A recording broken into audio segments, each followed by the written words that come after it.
من الشيطان الرجيم بسم الله الرحمن الرحيم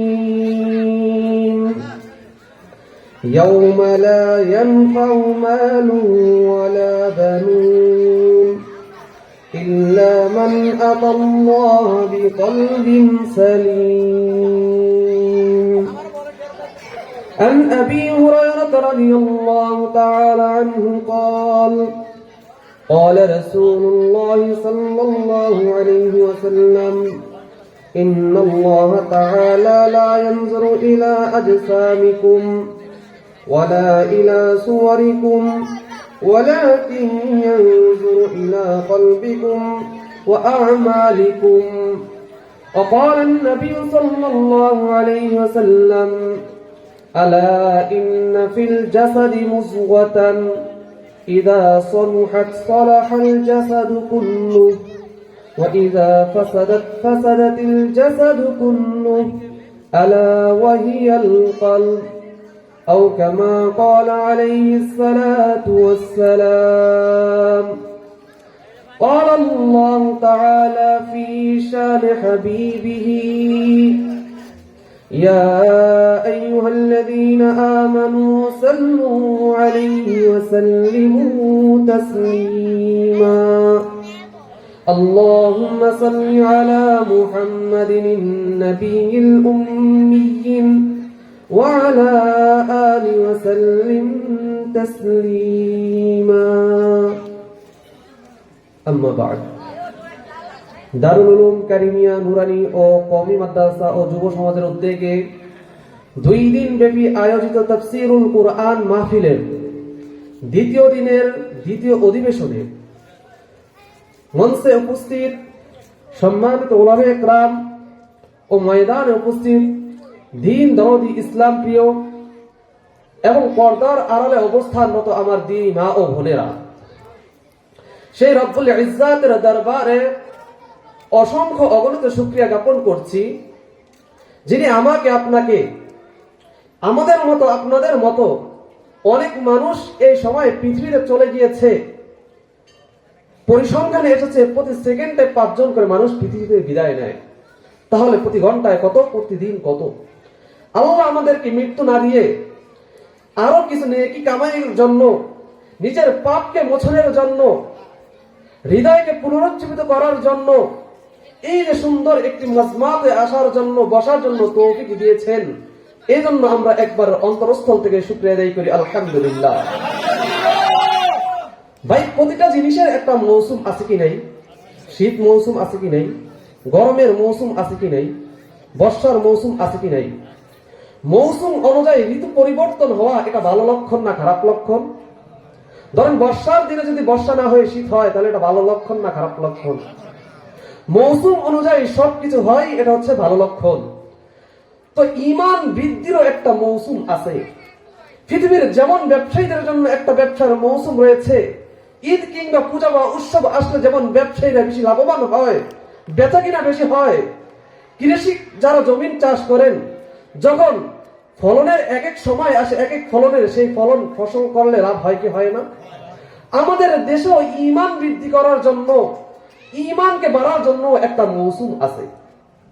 আপনারা সবাই ফোন চালান কি চালান না? চালান। ফোনের খিদা লাগে কি লাগে না? চার্জ দেওয়া লাগে। হ্যাঁ, ব্যাটারি যদি লাল হয়ে যায়, মোবাইল যদি বন্ধ হয়ে যায়, ওপেন করার জন্য চার্জ লাগে। মোবাইলের কথা বাদ দিলাম, আমাদের একটা পেট আছে না? পেটে ক্ষুধা লাগে কি লাগে না?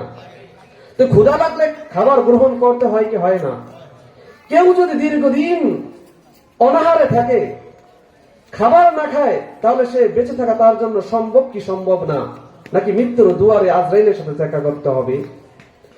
দুইটা জিনিসের সমন্বয়ে মানুষ, একটা হচ্ছে এই যে বাহ্যিক আমার অঙ্গ প্রত্যঙ্গ, আর আরেকটা জিনিস, যে জিনিসটার নাম সেটা হচ্ছে কলব।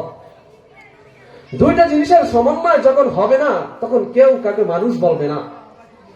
ধরুন এখন আপনি জীবিত, আপনাকে আপনার নাম ধরে ডাকে, কিন্তু এই সেকেন্ড যদি আপনার হায়াতটা শেষ হয়ে যায়, নিঃশ্বাস বন্ধ হয়ে যায়, আপনাকে তখন নাম ধরে ডাকবে না লাশ? তাহলে বোঝা গেল দুইটা জিনিসের সমন্বয় মানুষ। এক এই বাহ্যিক অঙ্গ প্রত্যঙ্গের সমন্বয়, আর আরেকটা হচ্ছে হৃদয় কলবের সমন্বয়, যেটাকে ইংলিশে হার্ট বলি, বাংলায় হৃদয়, কোরআনের ভাষায় কুলুব, আরবির ভাষায় কুলুব। তো দুটা জিনিসের সমন্বয় যেহেতু মানুষ, সমন্বয় না ঘটলে আর মানুষ নয়। ঠিক তেমনি ভাবে কিছু মৌসুম আছে জিনিসের, তেমনি ভাবে ঈমান বৃদ্ধিরও একটা মৌসুম আছে। আমাদের দেহের যেমন ক্ষুধা লাগলে খাবার খেতে হয়, আমাদের হৃদয়টাও একটা ক্ষুধা রয়েছে, যেই ক্ষুধা না খেলে শয়তান আমাকে ধোঁকা দিয়ে জাহান্নামে নিয়ে যাবে। আমাদের দেহের ক্ষুধা লাগলে আমরা ঠিক খাবার খাই, পানি পান করি পিপাসা লাগলে, কিন্তু আমাদের কলব যে একটা ক্ষুধার্ত, আমাদের হৃদয় কলবের যে একটা খাদ্য গ্রহণ আছে, একটা খাদ্য খেতে হয়, সেই ব্যাপারে আমরা উদাসীন, খুব উদাসীন। মালিক বিন দিনার একদিন স্বপ্নে দেখতে আছে যে একটা খুব মোটা সাপ একটা দুর্বল ব্যক্তিকে দৌড়াচ্ছে, খুবই দুর্বল, দৌড়াতে পারে না। দৌড়াইতে দৌড়াইতে এমন এক সময় হচ্ছে যখন সে আর দৌড়াইতে পারছে না, হঠাৎ তার ঘুমটা ভেঙে গেল। বিজ্ঞ ওলামায়ে কেরামকে জিজ্ঞাসা করলেন এই স্বপ্নের তাবির কি? তখন ওলামা তাকে তাবির দিল যে তুমি যে মোটা একটা সাপ দেখেছিলা, এটা হচ্ছে তোমার নফস। যেই নফস তোমার রূহকে, তোমার কলবকে তাড়া করছে, ওই দুর্বল হচ্ছে তোমার রূহ, কারণ তুমি তোমার রূহকে খাবার দাও নাই। মানুষ মোটা সোটা হতে হলে ভিটামিন ট্যাবলেট খাওয়া লাগে কি লাগে না? খাবার খাওয়া লাগে কি লাগে না? ঠিক তেমনি ভাবে হৃদয়কে যদি মোটা সোটা করতে হয়, হৃদয়কেও যদি সতেজ রাখতে হয়, তাহলে হৃদয়ের খাবার টাইম মোতাবেক দিতে হবে।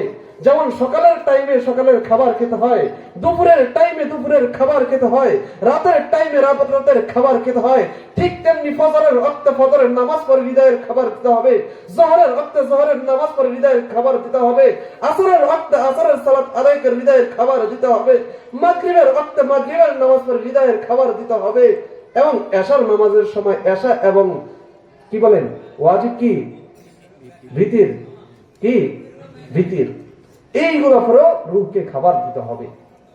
এই যে শীতের মৌসুমে আমরা এসেছি, এটা আমাদের জন্য কষ্ট কি কষ্ট না? মন চায় এই এটা ফেলে দিয়ে একটু রঙিন দুনিয়ার কিছু দেখি, এমনটাই তো মন চায় নাকি? দিনই মাহফিলে আসতে মন চায় না, কিন্তু তারপর মনটাকে জাহাজ করে কষ্ট করে নিয়ে আসলাম, এতে কার লাভ হলো ভাই? আল্লাহ রাব্বুল ইজ্জাত বলেন মান জাহাদা ইউজাহিদু লিনাফসি, যেই ব্যক্তি চেষ্টা করবে, কি করবে ভাই? চেষ্টা করবে। কোরআনে দুইটা শব্দ ব্যবহার হয়েছে, এক হচ্ছে কিতাল আর এক হচ্ছে জিহাদ। কিতাল শব্দটা একদম খাস, এই শব্দ কোরআনে যে জায়গায় ব্যবহার করা হয়েছে সে জায়গায় শুধু যুদ্ধকেই বোঝানো হয়েছে। অপরদিকে যখন জাহাদ শব্দ ব্যবহার করা হয়েছে, এটা তখন আর খাস থাকে নাই, এটা আম হয়ে গেছে, এটার ভিতর জিহাদ শামিল হয়ে গেছে। জিহাদ করাও যেমন দিনের জন্য চেষ্টা করা, এই শীতের ময়দানে মাহফিলে বসে থাকা, এটাও জিহাদের অংশ, এটাও মুজাহাদার অংশ। ঠিক তেমনি ভাবে কেউ অসুস্থ হলে তাকে আপনার দেখা সাক্ষাৎ করা, তার খোঁজ খবর নেওয়া, এই যে যত চেষ্টা আছে সব কিছু নামে হচ্ছে কি ভাই? জিহাদ। ইসলামের ব্যাপারে আমরা যেই কষ্টটাই করি না কেন, সেটাই জিহাদের অন্তর্ভুক্ত। তো এই যে আমরা এত কষ্ট করে এসেছি, এই শীতের ময়দানে বসেছি, এই কষ্টটা আমরা কার জন্য করেছি? আমার জন্য করেছি। কোরআন বলে না আমি আমার বাবার জন্য করি নাই, না আমি আমার মায়ের জন্য করি নাই, আমি আমার প্রতিবেশীর জন্য করি নাই। এই যে আমি চেষ্টা করেছি, শীতকে উপেক্ষা করে এখানে বসেছি, এতে আল্লাহ লাভবান হবে না। আর আমি যদি আল্লাহর ইবাদত না করি, আল্লাহর অসংখ্য মাখলুকাত রয়েছে যারা দাঁড়ানো হালতে আল্লাহর তাসবিহ পড়ে, যারা রুকুর হালতে আল্লাহর তাসবিহ পড়ে, যারা সিজদার হালতে আল্লাহর তাসবিহ পড়ে, আল্লাহর অসংখ্য মাখলুকাত, যে মাখলুকদের কল্পনা আমাদের কাছে আসে না, সেই মাখলুকাত রয়েছে আল্লাহর ইবাদতের জন্য। যদি আমরা আল্লাহর ইবাদত না করি, আল্লাহর কিছুই আসবে না।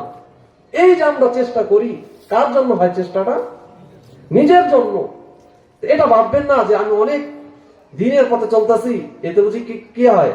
আল্লাহর কি হয়? লাভবান হয়, এমনটা না, বরং আমার নিজের লাভ হয়। আপনারা ব্যবসা করেন কি করেন না ভাই? যদি ব্যবসার ক্ষেত্রে আপনি বিনিয়োগ করেন, লাভ পেতে থাকেন, তাহলে কার লাভ হবে? আপনার না প্রতিবেশী? কার লাভ? আপনার লাভ। এর উল্টোটাও যদি হয় যে আমরা চেষ্টা করলাম না, দিনের পথে আসলাম না, অন্য পথে হাঁটলাম, বিকল্প পথে হাঁটলাম, অবান কাফার। যদি আমরা কুফরি করে ঈমানকে ছেড়ে দেই, না আল্লাহ যেটা বলেছে সেটা না, সে পথে আমি যাব না, আমি আমার মন মতো চলবো, জেনে রাখো আল্লাহ কি বলে জানেন? ইন্নাল্লাহা গানিয়্যুন আনিল আলামিন। এই যে আলাম, দুইটা জগৎকে আলাম বলা হয়। এই পৃথিবীর বায়ুমণ্ডলের উপরে যে জগৎ, আলামিন, এই সমস্ত জগৎ, এই জগতে যত কিছু রয়েছে সমস্ত কিছু থেকে আল্লাহ ধনী। কে ধনী ভাই? গানিয়ুন, আল্লাহ ধনী। আরে ভাই, আপনি কয় টাকার মালিক, কত টাকার মালিক, কত বিলিয়ন ডলারের মালিক, এই টাকাটাও তো আল্লাহর। এই আসমান এবং জমিনের মধ্যে যা রয়েছে, লাহু মা ফিস সামাওয়াতি ওয়া মা ফিল আরদ, লাহু তার জন্য, কার জন্য? এক আল্লাহর জন্য। আমি বলি বাড়ি আমার, আমি বলি গাড়ি আমার, কিছুই আমার না, সমস্ত কিছুর মালিক কে? আল্লাহ। ইয়াসআলুনাকা আনির রূহ, যে তোমাকে রূহ বলে কি করেছে? প্রশ্ন করবে। আল্লাহ বললেন রূহ কি? যে বলো, রূহ হলো আল্লাহর আদেশ। এখন আল্লাহর আদেশ যদি আল্লাহ নিয়ে যায়, ধরুন আপনার থেকে আপনার রূহটা নিয়ে যাবে, আপনার ধন সম্পদ আপনার থেকে নিয়ে যাবে, তাহলে আপনি কি আর মালিক থাকবেন? আমি তো আমার নিজের রূহেরই মালিক না, তাহলে অন্য কিছুর মালিক হবো কিভাবে? দুনিয়ার সিস্টেম হলো নদীর এপার ভাঙে তো ওপার ঘরে। হয়তো এখন তুমি ধনী আছো, কিছুক্ষণ পরে হতে পারে তুমি নিঃশেষ হয়ে যেতে পারো। কথা সম্ভব হতে পারে কি পারে না? কত ধনী দেউলিয়া হয় না, কিছুই আমার না। তারপরও যে আমি এই যে চেষ্টাটা করছি, দিনের পথে আসছি, এই চেষ্টাটা আমার নিজের জন্যই লাভবান হয়। তো বলছিলাম, মৌসুম অনুযায়ী সবকিছু হওয়া, এটা ভালো লক্ষণ না খারাপ লক্ষণ? ভালো লক্ষণ। ইমানেরও একটা মৌসুম রয়েছে। ব্যাটারির চার্জ যেমন শেষ হয়ে গেলে ব্যাটারি চার্জ দিতে হয়, ইমানটাও দুর্বল হয়ে গেলে ইমানের চার্জ দিতে হয়। এই ইমানটাকে চার্জ দেওয়ার জন্য এই মাহফিলের ব্যবস্থা করেছেন এই মাদ্রাসার কর্তৃপক্ষ। কোরআন হচ্ছে কারেন্ট, ওলামা ইকরাম হচ্ছে চার্জার, আর আপনার হচ্ছে মোবাইল। এই তিনটার সংযোগ যদি একসাথে না হয়, তাহলে কোনোদিন আপনার ঈমান বাড়বে না, ঈমান কোনোদিন বাড়বে না। এই ঈমান বৃদ্ধির ব্যাপারে আল্লাহ কি বলে জানেন কোরআনে? লিয়াজদাদু ঈমানান মা ঈমানিহিম, যে তাদের ঈমানের সাথে তোমাদের ঈমানকেও বৃদ্ধি করো। মুফাসসিরে কেরামগণ যদিও বলেন যে হাকিকতে ঈমান কমে বাড়ে না, কিন্তু আমালের কারণে ঈমানের নূর বাড়ে এবং কমে। ঈমান নূর অর্থ হচ্ছে বাতি, আলো। ধরেন এই যে অন্ধকার, এই অন্ধকারের মধ্যে যদি এই লাইট গুলো না জ্বালাতো, তাহলে কি আপনারা আমাকে দেখতেন? দেখতেন না। অন্ধকারে কেউ কাকে দেখে না। তো ঈমানের যে পাওয়ার, যে আলো, এই আলোটা যদি আপনারা না থাকে, তাহলে আপনি বুঝবেন না কোনটা হক আর কোনটা বাতিল। নিজের ঈমানকে বৃদ্ধি করার জন্য, নিজের ঈমানকে পরিপূর্ণ করার জন্য এত সুন্দর এক মজমা সাজিয়েছে এই কর্তৃপক্ষ। আজ আপনারা নিজের ঈমানকে বৃদ্ধি করার ব্যতীত আজ এই মাহফিল থেকে অনেক দূরে বসে কেউ চা খাচ্ছে, বিড়ি খাচ্ছে, সিগারেট খাচ্ছে। অথচ সাহাবায়ে কেরামদের হালত ছিল কেমন জানেন? হযরত মুআয ইবনে জাবাল রাদিয়াল্লাহু তাআলা আনহু জনৈক সাহাবীকে লক্ষ্য করে বলেন, ইজলিস বিনা নুমিন সাআহ, ইজলিস বিনা নুমিন সাআতান, যে ভাই আসো, বসো আমার সাথে কিছু, আমাদের সাথে কিছু বসো, ঈমানের আমরা কিছু আলোচনা করি।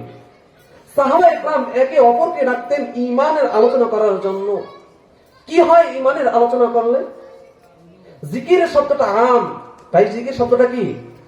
আম। আল্লাহ আল্লাহ যেমন জিকির, নামাজ তেমন কি জিকির, অর্থাৎ আল্লাহকে স্মরণ করা, এটাই হচ্ছে জিকির।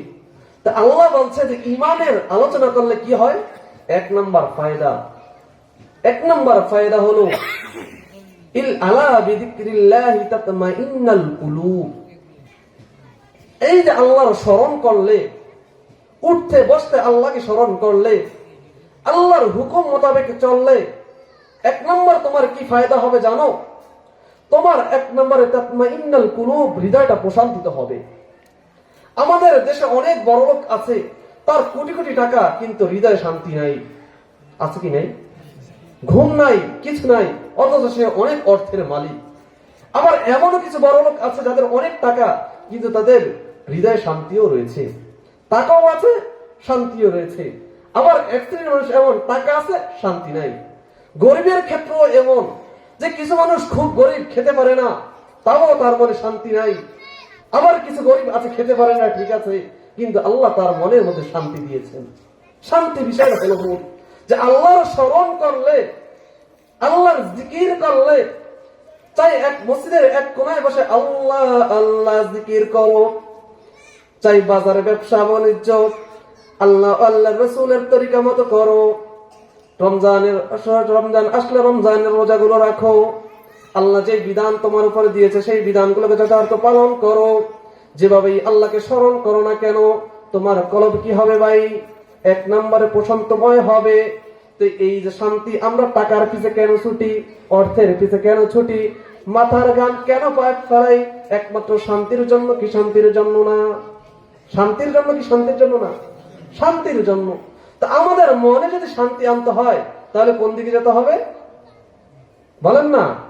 আল্লাহর স্মরণে যেতে হবে। তো প্রতিটা জিনিস, এক একটা জিনিস এক এক ভাবে আসে। সাহবাতে সালে তোরা সালে কুনার, সাহবাতে তলে তোরা তলে কুনার। এর একটা বাংলা প্রবাদ হলো যে সঙ্গদেশে রঙ্গ ধরে।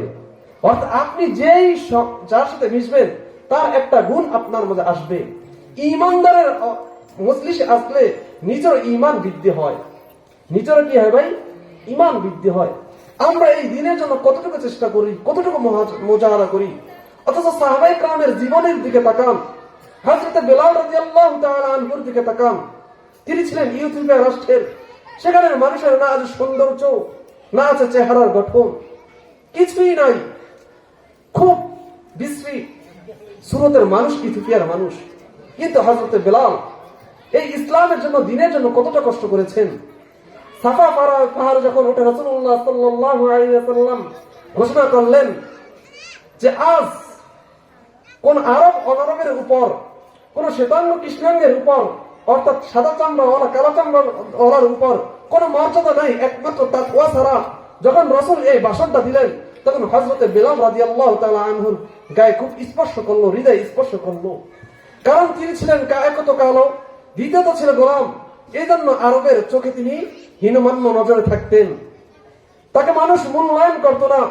কিন্তু রাসূল যখন সাফা পাহাড়ে উঠে ঘোষণা দিলেন যে না না, শ্রেষ্ঠত্ব শুধু একমাত্র তাকওয়ার উপর, তোমার সৌন্দর্য দিয়ে শ্রেষ্ঠত্ব আসবে না, তোমার টাকা দিয়ে শ্রেষ্ঠত্ব আসবে না, তোমার গায়ের চামড়া দিয়ে শ্রেষ্ঠত্ব আসবে না, যদি শ্রেষ্ঠত্ব আসতে হয় তাহলে তাকওয়ার ব্যাপারে কে কত উপরে সেটাতে আসো।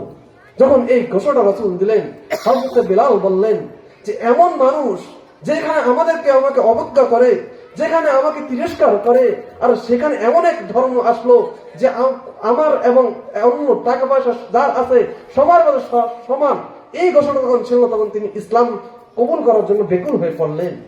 এক পর্যায়ে হযরত বেলাল ইসলাম ঘোষণা করলেন। হযরত বেলাল হচ্ছেন সেই ব্যক্তি যিনি 9 নম্বর ব্যক্তি ইসলাম ধর্ম গ্রহণ করেছেন। শুধু 9 নম্বর ব্যক্তিতে ইসলাম গ্রহণ করেছে এটাতেই ক্ষান্ত নয়, যে 7 জন ব্যক্তি প্রকাশ্যে ইসলামকে ঘোষণা করেছিলেন তার মধ্যে একজন হচ্ছে হযরত বেলাল রাদিয়াল্লাহু তাআলা আনহু। তিনি যখন তার ঈমান ব্যাপারে পরিষ্কার করলেন তখন তার ঈমান রক্ষার জন্য কত কষ্ট করা হয়েছিল। মরুভূমি, একত মরুভূমি, দ্বিতীয়ত সূর্যের তাপ। আমাদের এখানে যদি একটু গরম পড়ে আমরা ব্যবসা হই না, ফ্যানের তলে চলে যাই, এসির তলে চলে যাই।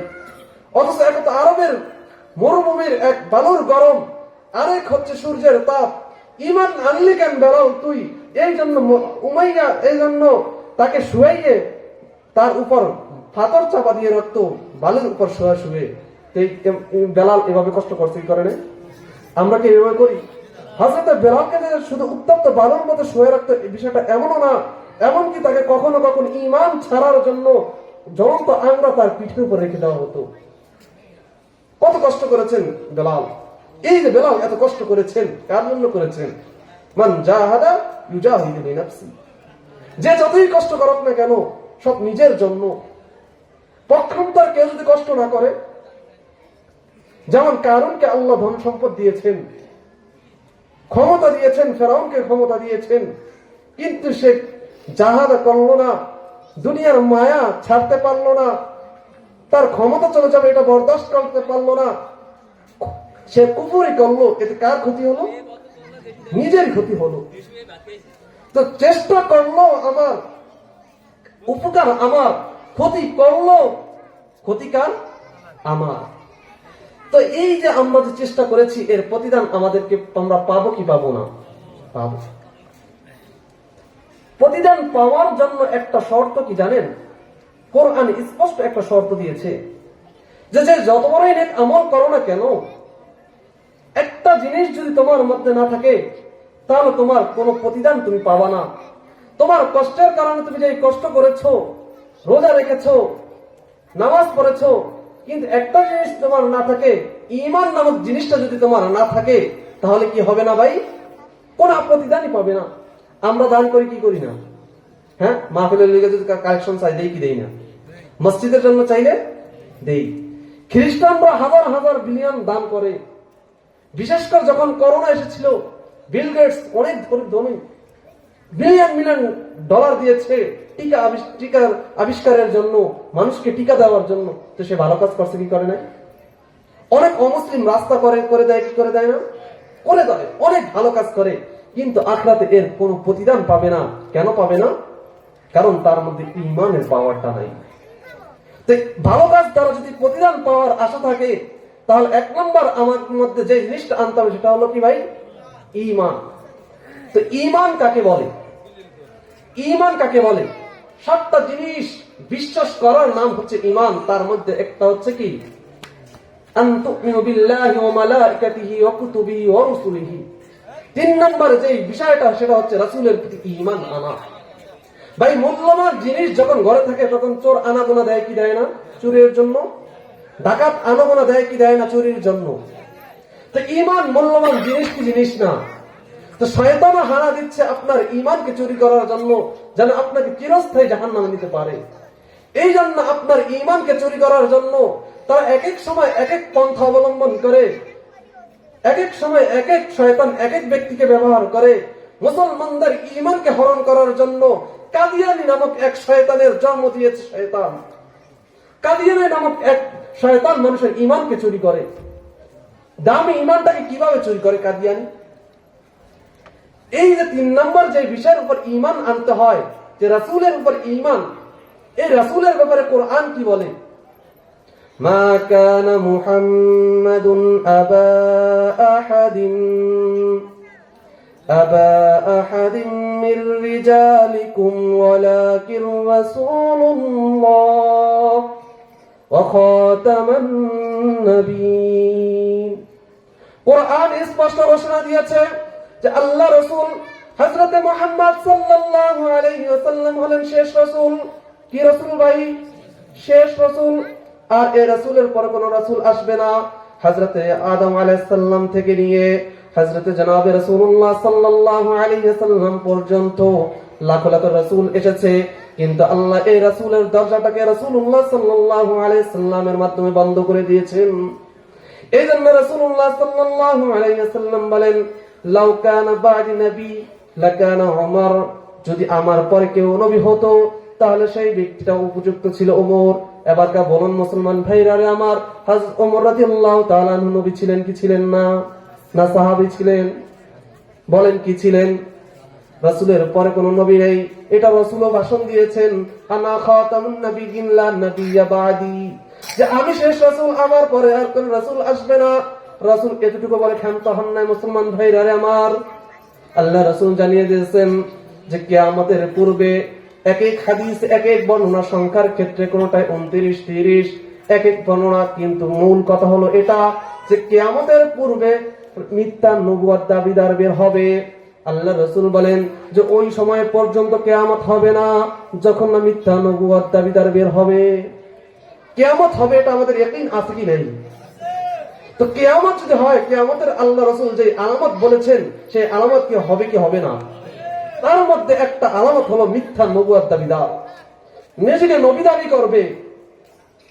রাসূলুল্লাহ সাল্লাল্লাহু আলাইহি ওয়াসাল্লাম যখন জীবিত স্বয়ং, তখনও 2 জন ব্যক্তি নিজেকে নবী দাবি করেছিল। তার মধ্যে একজন ছিল মুসাইলামাতুল কাজ্জাব। সেই মুসাইলামাতুল কাজ্জাবের বংশধর হচ্ছে বর্তমান কাদিয়ানী, নিজেকে নবী বলে ঘোষণা দিয়েছে। আরে ভাই, নবী রাসূল আসার মানে কি? যে এক নবী আসছে তো পূর্বের নবীর শরীয়ত রহিত হয়ে গেছে। যেমন হযরত ঈসা আলাইহিস সালাম এসেছে, আসার পরে হযরতে মুহাম্মদ রাসূলুল্লাহ সাল্লাল্লাহু আলাইহি ওয়াসাল্লাম এসেছেন, তো ঈসা আলাইহিস সালাম ধর্ম রহিত হয়েছে কি হয় না? বলেন। রাসূল আসার কারণে তাওরাত রহিত হয়েছে কি হয় না? জাবর রহিত হয়েছে কি হয় না? ইনজিল রহিত হয়েছে কি হয় না?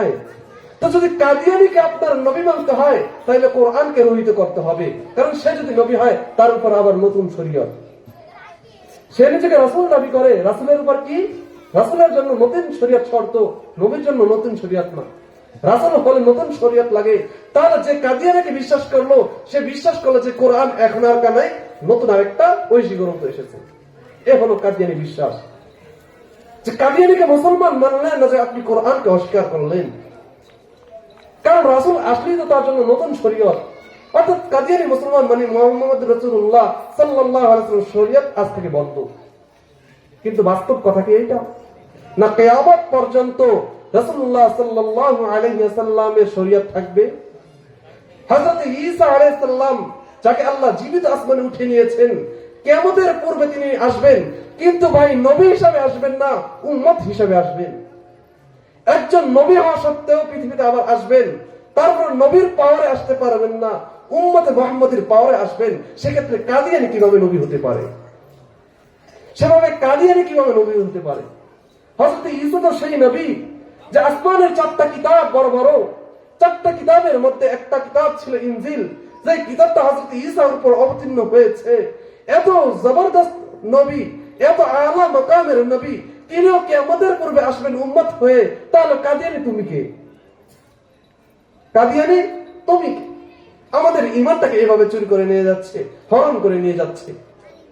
ইসলাম প্রতিটা রাষ্ট্রে কাদিয়ানীকে কাফের বলে ঘোষণা দিয়েছে, কিন্তু আফসোস আর দুঃখের বিষয় হলো আমার এই বাংলাদেশ মুসলমানদের রাষ্ট্র সংবিধানে কিন্তু আমার এই রাষ্ট্র, আমার এই দেশ কাদিয়ানীকে এখনো কাফের বলে ঘোষণা দেয় নাই। ওলামায়ে কেরাম দিনের পর দিন রাজপথে রক্ত দিচ্ছে, কাদিয়ানীর বিরুদ্ধে মিছিল করছে, লং মার্চ করছে, সভা করছে, কিন্তু আমাদের এই রাষ্ট্রপ্রধানের কর্ণকুহরে তা পৌঁছায় না। যেহেতু আমাদের এই রাষ্ট্রের প্রধানের কর্ণকুহরে এটা পৌঁছায় না, তার এই দায়িত্ব আমাদের নিজে হাতে নিতে হবে। কিভাবে কাদিয়ানীকে কাফের ঘোষণা করতে হয় তা আমাদেরকে দেখিয়ে দিতে হবে। কথা ঠিক কি ঠিক না?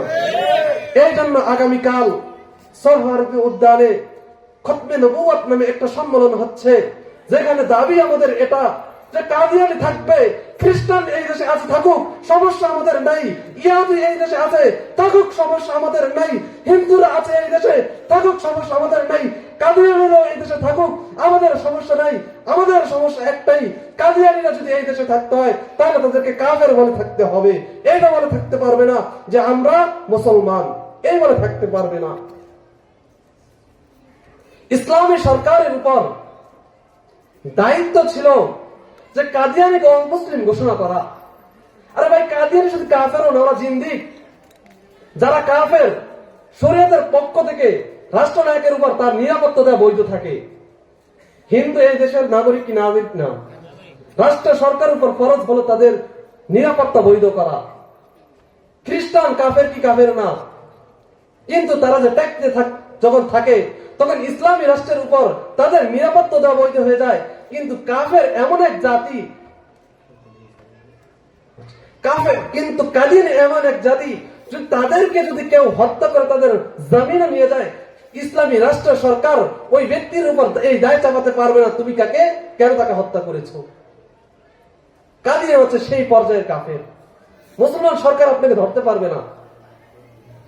এই কাদিয়ানীকে অধিকাংশ ইসলামিক রাষ্ট্র কাফের বলে ঘোষণা দিয়েছে।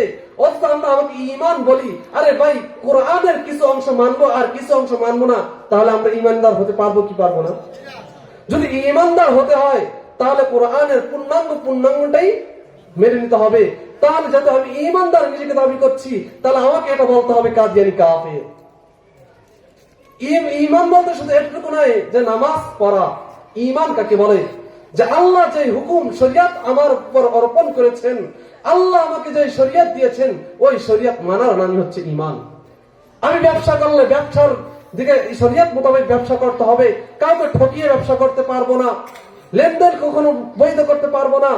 ঠিক এমনি ভাবে এই যে আল্লাহ আমাদেরকে উপর হুকুম আহকাম বিধান করেছেন, তার ভিতর একটা হচ্ছে ওয়ারিসদের হক, বুঝিয়ে দেওয়া। কি দেওয়া ভাই? এটাও ইমানের অংশ, যে আল্লাহ আমার উপর ফরজ করেছেন, আমি ইমান আনলাম, মানে আল্লাহর সব কথাকে আমি মেনে নিলাম, যে আল্লাহ আপনি আমাকে যে হুকুম করবেন, যখন যে আদেশ করবেন, সব আদেশ আমি মেনে নিলাম। আপনি আদেশ করেছেন যে ওয়ারিসদের হককে ওয়ারিসদের মধ্যে পৌঁছে দেওয়া, আল্লাহ আমি এতে কার্পণ্য করব না, আমি ওয়ারিসদের হক ওয়ারিস কাছে পৌঁছে দিব। কেউ যদি ওয়ারিসদেরকে ঠকায় তাহলে তার পরিণাম কি হবে জানেন? হাদিসে কি বলে একটু শুনবেন? মন চায়? আপনি কারো জমি 1 বিঘা জোর জবরদস্তি করে দখল করলেন, কিয়ামত তো হবে রে বাবা, একদিন দাঁড়াত তো সেদিন হবেই, কিন্তু সেদিন আর আপনি রেহাই পাবেন না। যখন আপনি কিয়ামতের ময়দানে দাঁড়াবেন, ওই ওয়ারিস এসে বলে আল্লাহ এ আমার জমিনকে ঠকিয়েছে, আমাকে ঠকিয়েছে, তখন আল্লাহর রাসূল সুসংবাদ দেয় যে ওই ব্যক্তি তো তোমার 1 বিঘা জমি নিয়েছে, কিন্তু এর পরিবর্তে আল্লাহ তাকে 7 তবক জমি তার গলায় ঝুলিয়ে দিবে। আপনি খাইবেন 1 বিঘা আর আল্লাহ দিবে 7 বিঘা, 7 তবক। যদি এই বিশ্বাস করেন যে কিয়ামত হবে না, আমার হিসাব আমাকে দিতে হবে না, তাহলে আপনি ঠকাইতে পারেন, এটা আপনার বিষয়। আর যদি নিজেকে বলেন যে না, কিয়ামত একদিন হবে, আমাকে আল্লাহর নিকট হিসাব দিতে হবে, তাহলে কেউ এই দুশ্চিন্তা করতে পারবে না, কারো ওয়ারিসকে ঠকাবে না। আরে ভাই আপনি কাকে ঠকাচ্ছেন? আপনি তো আপনার রক্তকে ঠকাচ্ছেন। আপনার ভাই আপনার রক্ত না, আপনার বোন আপনার রক্ত না, তো কাকে ঠকাচ্ছেন? কাকে? ঈমান কাকে বলে? যখন আবু জাহেলের নিকট আল্লাহ রাসূল ঈমানের দাওয়াত দিয়েছিলেন, তখন আবু জাহেল তো এটাই বলতো লা ইলাহা ইল্লাল্লাহ মুহাম্মাদুর রাসূলুল্লাহ, মুসলমান হতে পারতো না। কিন্তু তারা ঈমানের হাকিকত বোঝে।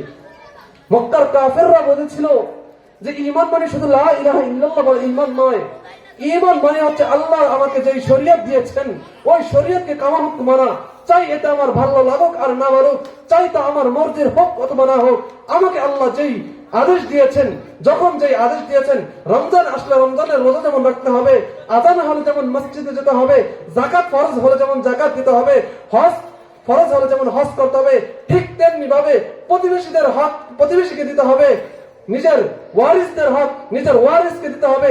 এমন সবকিছু মেলানোর নাম হচ্ছে যখন ঈমান। তখন কাফেররা বুঝলো যে আমরা যদি ঈমান আনি তাহলে তো আমরা আমাদের মন মতো চলতে পারবো না। ঈমানদার হতে হলে, ঈমান কাকে বলে? ঈমানদার কাকে বলে? গরু 2 প্রকার। 1 নাম্বার হচ্ছে আপনার গৃহপালিত গরু, আর হচ্ছে বন্য গরু। গৃহপালিত গরুর গলায় রশি থাকে কি থাকে না? মালিকের কন্ট্রোলে থাকে কি থাকে না? আর বন্য গরু রশি থাকে না, যেমনি মন চায় সেমনি ছুটে। ঈমানদার কারা? ঈমানদার তো ওই ব্যক্তি যে কালিমার রশিকে নিজের গলায় পেঁচিয়ে দিয়েছে, আর তার রশি আল্লাহ রাসূলের হাতে সুপর্দ করেছেন। যখন আল্লাহ রাসূল আপনি আমাকে যে শরীয়ত দিয়েছেন, আমি ওই শরীয়ত মানবো না, আমি এত কম বেশি করব না, আমি এত বাড়াবাড়ি করব, ছাড়াছাড়ি করব। ঈমানদার তো সে।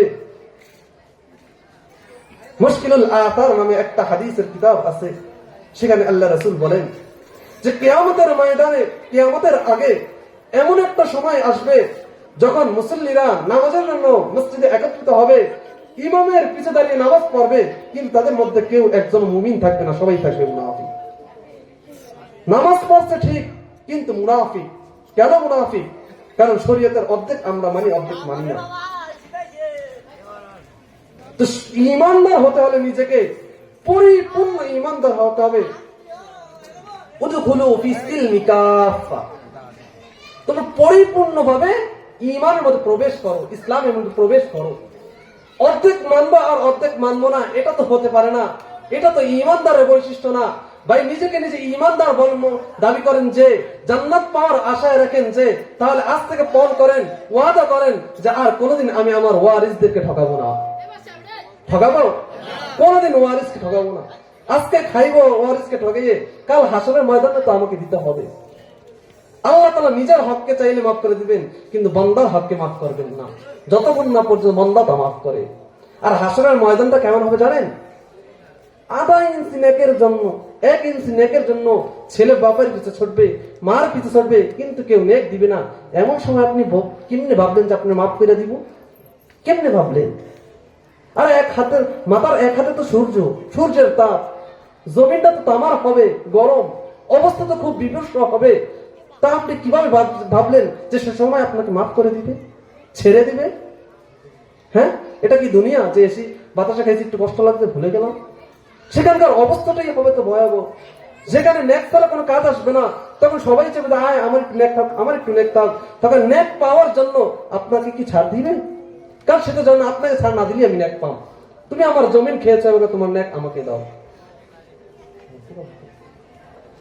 তো ভাই, যদি নিজের নেককে কাউকে দেওয়ার ইচ্ছা না থাকে, সোজা বাংলা হিসাব, কেউ কি নিজের পকেটে টাকা অন্যকে দিতে চায়? আপনি যদি ভাবেন যে কিয়ামতের মাঝখানে থাকো আমি আমার নেক একজনের দিয়ে দিই, তাহলে আপনি যা ইচ্ছা তাই করেন, যাকে ঠকাইতে মনে চায় তাকে ঠকান। কিন্তু যাদের ইচ্ছা যে না আমার নেক আমি আমার কাছে রাখবো, তাহলে কেউ আর এই কাজ করবেন না, ওয়ারিসদেরকে ঠকাবেন না। আল্লাহ তাআলা আমাদেরকে ওয়ারিস ঠকানোর থেকে হেফাজত করুক, সবাই বলে আমিন। ওয়া আখির দাওয়ানা আলহামদুলিল্লাহি রাব্বিল আলামিন।